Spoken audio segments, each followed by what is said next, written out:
So here we got a complaint from somebody who wrote in that my husband stares at other women. So my name is Paul Friedman. I founded the Marriage Foundation. You too could write into us. And this can take on many different, you might say, it could appear in different ways. It could be that when she's at a restaurant and her husband sees someone in there who's attractive and he won't stop staring at her, or maybe they're interacting with somebody in a business. You know, they could be somewhere signing up for someone and he won't stop staring at the woman. Maybe he thinks he's being flirtatious, and it could be uncomfortable, right? So what's going on here essentially is that he is not respecting you, and that's how it feels, and he's certainly not respecting your marriage, that the loyalty aspect of your marriage, where the only woman he should be ever staring at is you, and it should be with love and longing, and here he's staring at other women. Oh, did you hear that thunder in the background? Don't worry about it. I don't think the lightning's going to take me away. I hope it's not too disruptive. So the question really is a couple parts. One, how should I feel about this? Secondly, what should I do in myself about this? And third, should I say something to him? And chances are she already has, the person who wrote in. And we always advise against that, because when you say something in a situation like that, it is, no matter how you phrase it, going to be confrontational. You're calling him on what he knows to be his stuff. So from his point of view, just biologically driven psychology, it's an attack, especially because he's a man. Although a woman would feel the same thing in this kind of situation.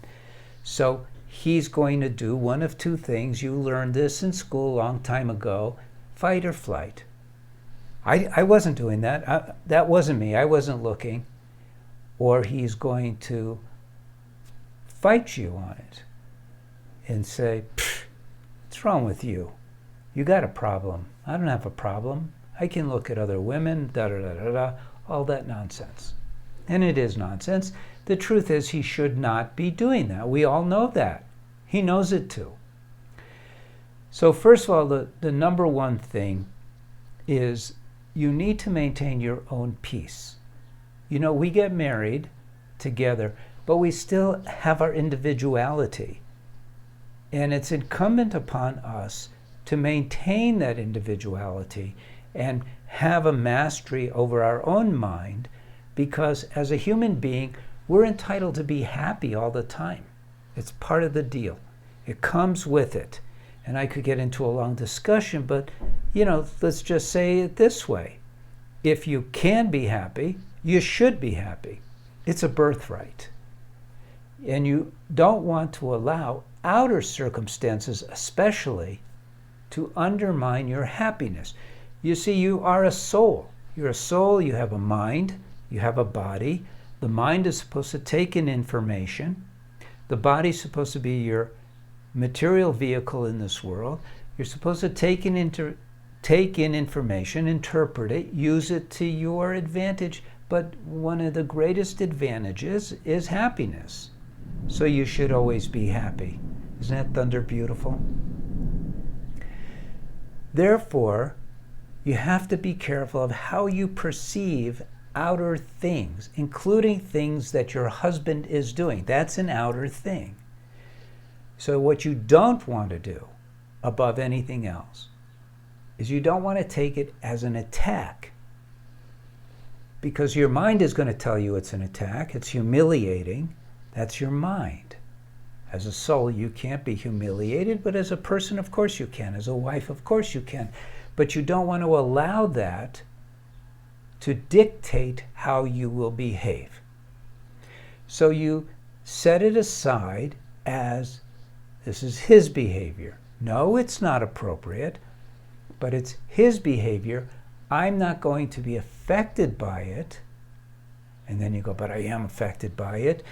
But what I do want is I want to take this information that my husband is willing to stare at other women and find what is the best I can do with this information. How can I turn this information to my and our, because you're married, advantage?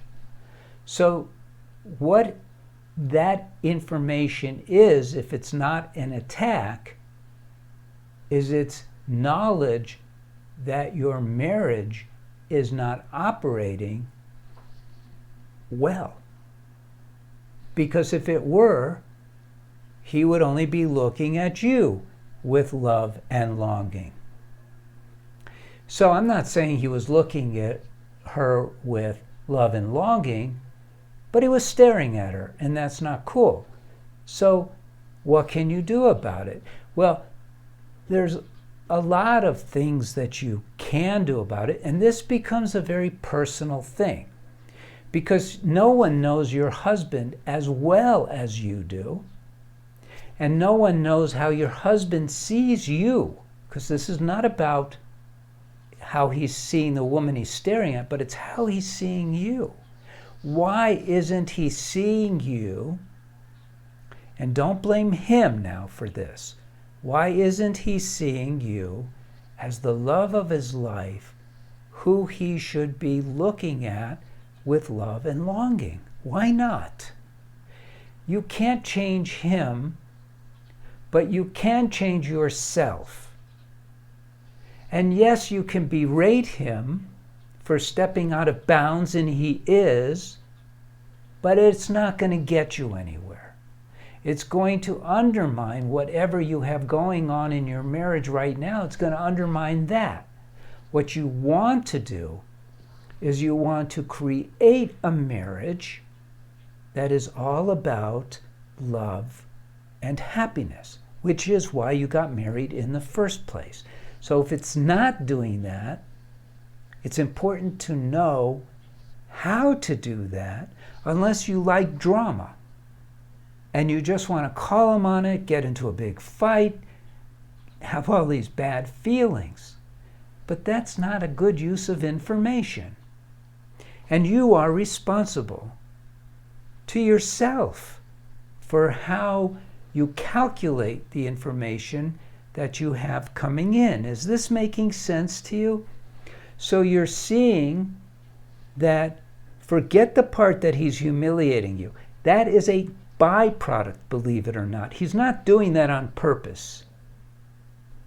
He's not trying to humiliate you. So now you have to understand, if you want a better marriage, what you can do to change you so that he starts looking at you with love and longing. So by all means, go to our website. By all means, subscribe to this channel and learn and apply. Learn and apply. Like this video. I'm Paul Friedman. I founded the Marriage Foundation. I hope this was helpful.